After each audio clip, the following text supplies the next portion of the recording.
Hope you all are well. Today we will discuss about our new topic, that is our new unit of physics and chapter number 1, that is the force and the pressure. So in this unit in this chapter we will discuss about the force और pressure के बारे में. तो first topic है हमारा force. What is force? Force is any push और पुल. कोई भी पुश या पुल होगा उसको हम क्या बोलेंगे?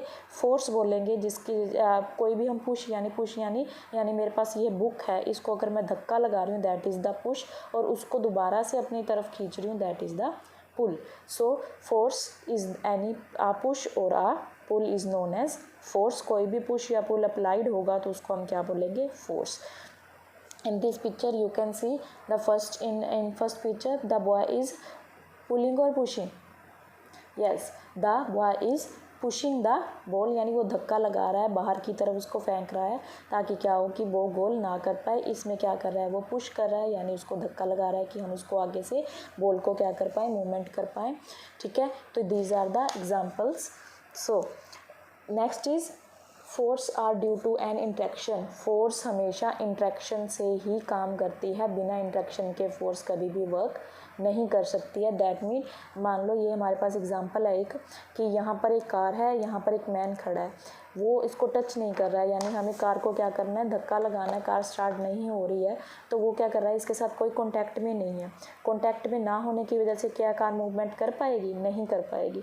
बट एज ही कॉन्टैक्ट विद द कार, यानी जैसे ही वो इंटरेक्ट होगा कार के साथ, वो क्या हो जाएगी? कार चलना शुरू हो जाएगी. दैट मीन क्या है कि जब भी हमें फोर्स हमने किसी चीज़ पर लगानी है तो उन दोनों ऑब्जेक्ट के बीच में इंट्रैक्शन होना बहुत ज़रूरी है. So this is the property of force, कि जब भी फोर्स अप्लाइड होगी तो दोनों ऑब्जेक्ट जिसके ऊपर फोर्स लगाई जा रही है और जो लगा रहा है, दोनों के बीच में क्या होनी चाहिए? इंट्रैक्शन, यानी कोई ना कोई कनेक्शन होना चाहिए. These are the example. These two girls are fighting. If one girl is standing here and other is standing here, अगर दोनों अलग अलग जगह पर खड़ी हैं और उनके बीच में कोई भी कनेक्शन है, they can push each other? नहीं, वो कभी भी एक दूसरे को पुश नहीं कर सकते हैं. तो दोनों को कॉन्टैक्ट में रहना बहुत ज़रूरी है. Here are some other examples. So exploration of force, यानी फोर्स क्या है कि हम ये नहीं कह सकते कि हाँ धक्का लगा दिया तो दैट इज़ ओके, कि अगर मैंने यहाँ से फोर्स अप्लाइड कर दिया एक जगह से, अगर मान लो मैं यहाँ से फोर्स अप्लाइड कर रही हूँ दैट इज़ ओके, कि फोर्स अप्लाइड करने पर ये बॉक्स क्या हो जाएगा? मूव करना शुरू कर देगा. बट अगर हम क्या कर रहे हैं? दोनों साइड से इक्वल फोर्स लगा रहे हैं, like this in picture you can see the both boys are pushing the box on the opposite side. यानी फर्स्ट पिक्चर में तो वो क्या कर रहे थे? बॉक्स को सेम साइड से क्या कर रहे थे? पुश कर रहे थे. बट इन्होंने सेकंड पिक्चर में क्या किया? ये दोनों क्या कर रहे हैं? इसको अपोजिट साइड से क्या कर रहे हैं? फोर्स लगा रहे हैं. क्या ये बॉक्स मूव करेगा? नहीं करेगा. अगर ये दोनों सेम फोर्स लगा रहे हैं दैट मीन ए पर्सन की फोर्स क्या है? बी पर्सन के इक्वल है. दैट मीन अगर फोर्स इक्वल है तो ये फोर्स क्या करेगा? वहीं पर ही रह जाएगा, ये मूवमेंट नहीं कर पाएगा. अगर ये क्या करे? सेम साइड से फोर्स लगा रहे हैं तो बॉक्स क्या करेगा? मूवमेंट कर पाएगा. दैट मीन क्या है? जो फोर्स है वो टू थिंग्स का मेल है, that is the magnitude and the direction. कि अगर मैग्नीट्यूड क्या है? जितनी हमने अप्लाइड फोर्स उस पर जितनी भी हमने अप्लाइड फोर्स उसके ऊपर लगाई है वो, और जिस डायरेक्शन में लगाई है, इन दोनों को अगर मिक्सअप करेंगे तो हमारे पास क्या बनेगा? Force. So here is some properties that a force can do. That is, first is may make a object move from the rest. वो किसी भी ऑब्जेक्ट को मूव कर सकती है उसकी रेस्ट पोजीशन से. लाइक मेरे पास ये क्या है? एक स्पेक्स केज है, ये यहाँ पर रेस्ट पोजीशन में है. मैंने क्या किया? इसके ऊपर फोर्स अप्लाई की और मैंने क्या किया? इसकी मूवमेंट कर दी. अब ये क्या है? मूवमेंट में है. पहले ये क्या था? रेस्ट पोजीशन में था. तो फोर्स अप्लाई करने पर ही ये क्या हुआ?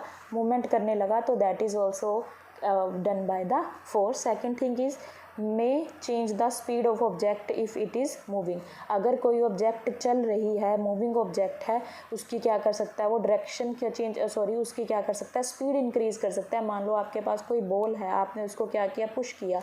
उसके बाद धीरे धीरे उसकी स्पीड तो कम होना शुरू हो जाएगी. आप एकदम से उसको दोबारा से पुश करते हो तो क्या होती है? स्पीड एकदम से क्या हो जाती है? इंक्रीज हो जाती है. या फिर आप क्या करते हो? आपके पास साइकिल है, धीरे धीरे चला रहे हो, आप एकदम से पैडलिंग करना तेज शुरू कर देते हो, उसकी वजह से क्या हो जाएगी? जो स्पीड है वो क्या हो जाएगी, इंक्रीज हो जाएगी।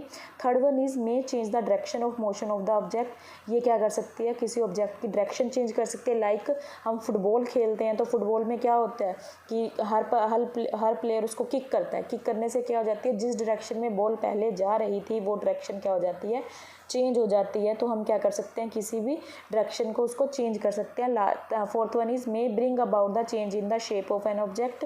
किसी भी ऑब्जेक्ट की शेप में चेंज ला सकता है। कैसे चेंज लाएगा, यानी आप देखोगे कि आपके मदर जब खाना बनाते हैं तो आटा गूंथते हैं। आटा गूंथते टाइम क्या करते हैं, जो खाना था पहले पाउडरी था तो उसको जैसे जैसे हम गूंदना शुरू करते हैं उसकी शेप में क्या आना शुरू हो जाता है, चेंज आ जाता है। उसके बाद हम उसकी जब वो पहले तो क्या था, एक ब्लगी स्टाइल में था, यानी उसका एकदम से बड़ा साइज़ में था। बट जैसे जैसे हम उसकी रोटी बनाना शुरू करते हैं उसके ऊपर बेलन से क्या करते हैं, प्रेशर अप्लाई करते हैं, उसकी वजह से क्या हो जाता है, उसका स्ट्रक्चर चेंज हो जाता है, एक रोटी बन जाती है। तो वो किसकी वजह से हुआ, फोर्स की वजह से। लास्ट वन इज मे कोज सम और ऑल दीज इफेक्ट। वो क्या कह रहे हैं, इनमें से कोई भी इफेक्ट वो अप्लाई कर सकती है और हो सकता है कि इनमें से कोई भी फोर्स अप्लाई ना हो। वो किस पे डिपेंड करता है कि आपकी अमाउंट ऑफ फोर्स कितनी है। अगर आपकी अमाउंट ऑफ फोर्स ग्रेटर है तो ये सारे एप्लीकेशंस इस पे अप्लाई हो सकते हैं। अगर आपकी फोर्स क्या है, लेसर देन दैट ऑब्जेक्ट है, यानी उसका वेट ज़्यादा, आपकी फोर्स कम है, तो आप उस ऑब्जेक्ट पर कोई भी इफेक्ट नहीं डाल सकते हो। So these are the effect of force.